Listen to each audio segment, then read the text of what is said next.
On a quiet evening, when the sky was slowly dimming and the river reflected the fading light like a long mirror of silence, a lone boatman rowed his small wooden boat across the wide river. The world around him seemed paused, as if time itself had chosen to rest. The water was calm, undisturbed except for the gentle rhythm of his oars cutting through it. Each stroke echoed softly, touching the stillness but never breaking it. The air carried no voices, no wind, no movement, only peace. The boatman, accustomed to solitude, allowed his thoughts to drift as freely as the river beneath him. Suddenly, that calm was disturbed. A sound rose from the riverbank, weak, trembling, and broken. It was the sound of crying. The boatman froze, his oars suspended above the water. At first, he wondered if his mind was playing tricks on him, but the sound came again, clearer this time, heavy with pain. He turned his gaze toward the tall grass along the bank, where the shadows thickened. There, half hidden among the reeds, lay a crocodile tangled in old fishing nets. The ropes were wrapped tightly around its body, cutting into its rough skin. Its powerful jaws lay still, useless against the tight knots. Tears welled in its eyes, and its voice carried a tone the boatman had never heard from such a creature: helplessness. The crocodile spoke softly, its words strained. It called the boatman brother and begged for mercy. It explained how fishermen had trapped it and abandoned it, leaving it to suffer slowly. It said it could not move, could not breathe freely, and that death was certain if no one helped. The boatman felt fear rise in his chest. He knew what kind of creature lay before him. Crocodiles were not known for mercy. Yet, as he watched the trapped animal struggle weakly against the nets, something else stirred within him.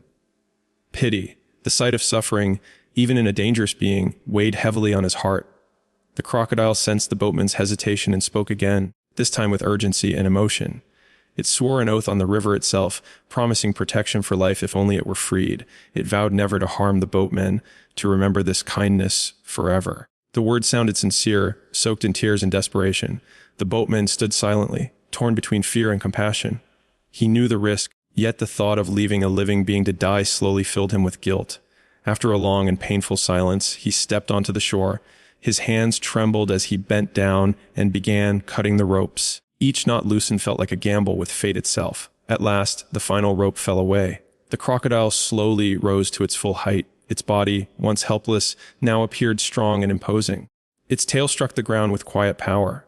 The weakness in its eyes faded, replaced by something harder, sharper. It nodded briefly and thanked the boatman before sliding back into the river, disappearing into the deep water as if nothing had happened. The boatman returned home that night, but peace did not follow him. Though he had done what he believed was right, his heart remained uneasy, as if it sensed something his mind refused to accept. Days passed, and life returned to routine. One evening, as the boatman crossed the river again, he felt movement beside his boat. The water shifted unnaturally, colder, heavier. Then he saw it, the crocodile, silent and close, watching him. It followed the boat for a long time without speaking.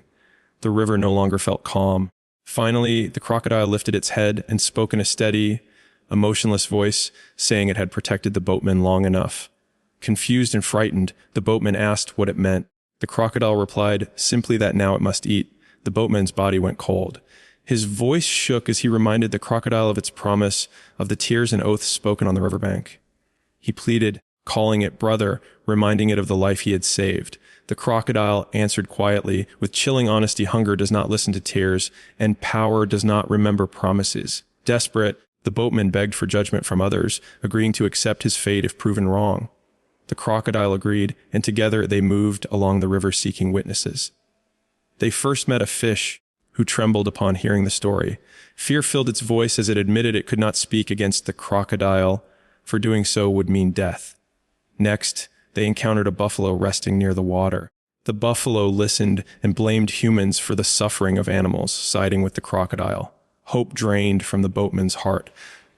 Finally, they met a crane standing quietly at the river's edge. The crane listened patiently and then asked to see exactly how the crocodile had been trapped. Though hesitant, the boatman retied the nets as instructed.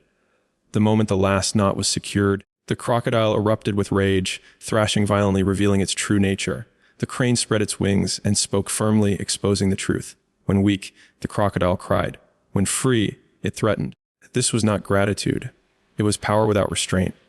The crane reminded them both that tears can be tools, promises can be weapons, and power always reveals intention. The boatman untied himself, not the crocodile, and pushed his boat back into the river. As he rowed away, the crocodile roared behind him, but the boatman did not look back. He had learned his lesson. Dear listener, not every cry is innocent. Not every tear speaks truth. Helping others is noble, but helping without wisdom is dangerous. Some beings cry only until they regain power. When power returns, their real nature speaks. Kindness must walk with awareness. Compassion must carry boundaries, because in life, tears can be tools, and power always reveals intention.